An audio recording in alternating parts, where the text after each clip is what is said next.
नमस्कार मित्रांनो, माझे नाव गायत्री सोनाजी बलखंड. मी तुम्हाला एक गोष्ट सांगणार आहे.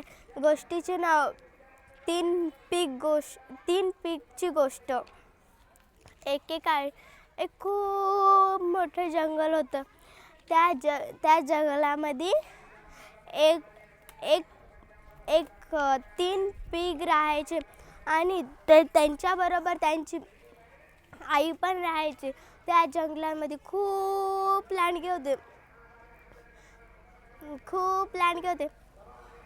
आणि तेव्हाच त्यांची आई त्याला खूप मोठं करायचा विचार करत होती. पण ते पीक इतके आळशीले होते. कोणी झोपतच राहायचं तर कोणी बसतच राहायचं. पण त्याच्यातला एक पीक मात्र मेहनती होता. ते कोणत्याही गोष्टीवर खूप विचार करायचा आणि खूप विचार करायचा. एके दिवशी त्या तिन्ही पीकची आई म्हणाली, मी आजपासून तुम्ही माझ्याजवळ तर नाही पण दूर बाहेर राहायचं.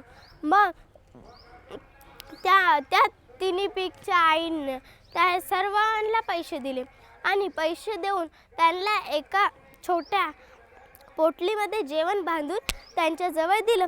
मग ते खूप दूर दूर चालले.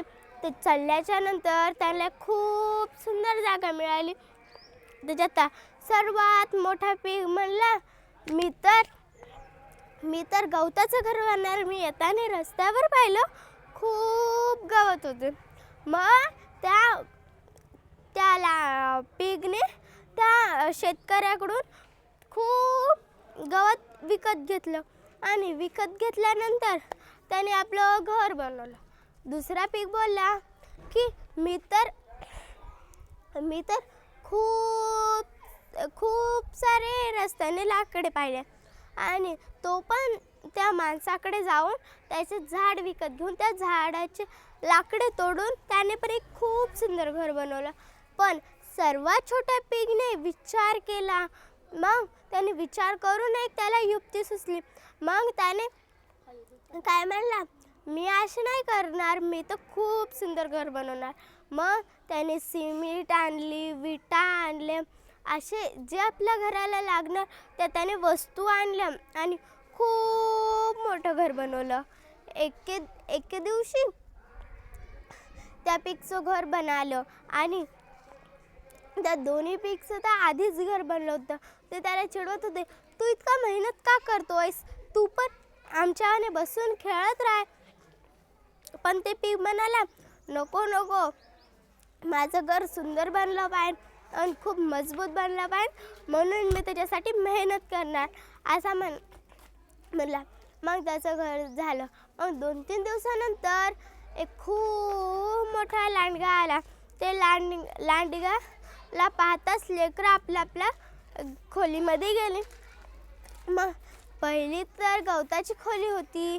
त्या गवताच्या खोलीनं त्या लांडग्याने जाळ लावताच ती खोली जळाली. मग ते पीक पळत आपल्या दुसऱ्या भावाच्या इथे गेलं.